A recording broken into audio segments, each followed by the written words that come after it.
Here it's the Lowdown. It's all brought to you by Pickdawgz.com. Make sure you hit the like and subscribe button. That helps us out. And if you click the notification button, it'll let you know every single time one of these gets posted. This one might be a little bit shorter. I'm laboring a little bit with my voice. I don't know if you can tell or not, but a lot of talking this weekend. Saturday for college football was interesting for me, as I had the Mississippi State over did not hit, the Ole Miss over, which did hit. I had Clemson. I talked about Texas and Ohio State going under the total.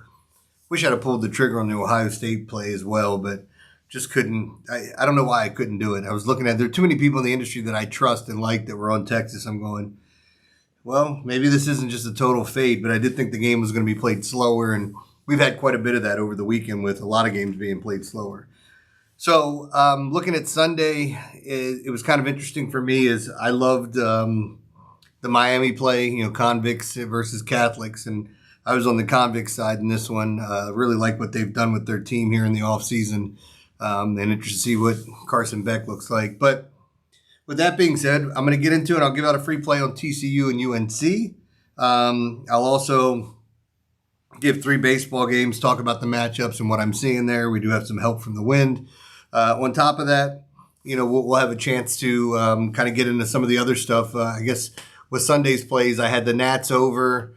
I like the Giants a lot against the Orioles. I like the Phillies under. So we'll see how everything plays out. And I was on Virginia Tech as well in college football. So we'll check that out. But let's start with these games and get this thing rolling. We start off with Cleveland at Boston. The wind is in at about 8 miles an hour. It's 74 degrees there. We actually have a halfway decent pitching matchup with Parker Messick versus Brian Bayo. I actually like Brian Bayo. I've been a fan of his watching him pitch. I think he's a solid pitcher. He had that moment where he got hurt, came back, and did not look well. I think that was the last year. Didn't look like himself. And then this year started off a little slow and then started to figure it out. The wind's going to greatly help these teams. Cleveland is a light-hitting team, as I like to call them. Boston has a ton of strikeouts in there, and I think Parker Messick can keep them at bay. I think the under looks like a solid play here. I guess you're going to hear a theme with these baseball games. Let's go to the next one. It is the Blue Jays at the Cincinnati Reds. Wind is in at about 6 miles an hour. It's 81 degrees.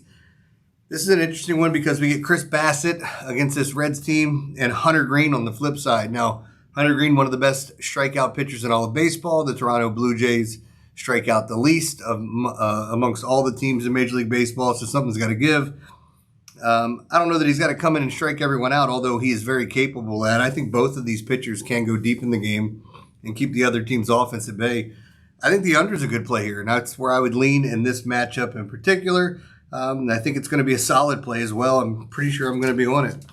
Let's go to the A's and the Cardinals. Wind is in at about 5 miles an hour. It's 80 degrees there. We have Luis Morales and Sonny Gray. I don't think I need to tell you about Sonny Gray. He's just as solid as can get. The guy can go out and limit you by getting soft contact. He can definitely get the big strikeout games if he needs to. Have no issue with him whatsoever. On the flip side, Morales, I bet against him. I had an overplay in his last start, and he just shut out the opposing team. Just nothing, zeros from them. So he's very capable as well as coming in and kind of limiting a Cardinals team, which I don't think they have a ton of power. They're more of a singles, doubles, steal a few bases here and there. I'm not saying there's no power in the Cardinals lineup, but I don't think that's something that scares you. I'm going to lean towards the under here as well. So in all 3 baseball games, they look like underplays, which just tells me that the weather is changing in all of baseball as we start to get to these colder temps. And don't be alarmed when you start seeing that in the 60s and 50s. The ball doesn't carry as well, and the under, it definitely is a boost for the pitchers. Now, one of the other things that I wanted to bring up, we got all the premium plays going on. I know we have the NFL coming up this week. So on this podcast, we'll be breaking down some NFL games, talking about the divisions. We'll get into the college football games on the weeknights and leading into the weekends as well. And I'm going to give out a play that I like this play. And it's a free play for me. We're going to talk about TCU at UNC. Right now, TCU a 3.5-point favorite. I'm seeing 55.5 is the total. So where to start here? Let's start with UNC. There's a lot of unknown, right? You got a new coach coming in that's arguably the greatest football coach of all time. How's he going to look at the college level?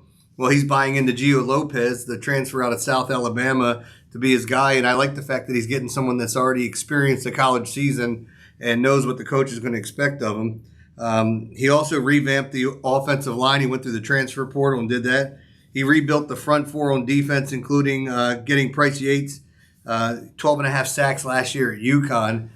The one thing I know is Bill Belichick's going to come in with a great game plan. Whether or not he has the talent to get it done is going to be, I mean, it's neither here nor be seen, so we'll have to wait and see what it looks like come game time. But the thing I noticed in research as well is, like, how good is TCU? Because last year they didn't beat a single good team along the way. And I'm not sitting here trying to knock the Texas Techs of the world and some of these other middling teams. There's no, like, real signature win. Now, they got the job done according to what their schedule was, but I just don't know how good they are. They do bring back Josh Hoover, who he was leading passer in the Big 12 last year, so that's a big coup for them. But they're replacing their entire wide receiving core. TCU was terrible in the run game last year, one of the worst teams in the country at running the football. Can they get the running game going? And against a Bill Belichick-led defense, I'm not sure that's going to happen.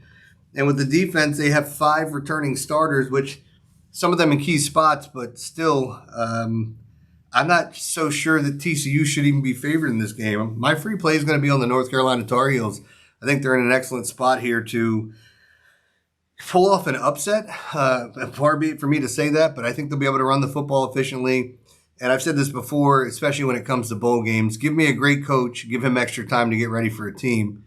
And there's going to be a great game plan put ahead. So my free play on the North Carolina Tar Heels to get it done plus the points. But I have no problem sprinkling a little something on that money line as well. Now, coming up tomorrow, we'll have another podcast, a little baseball focus. I'll mix in some football.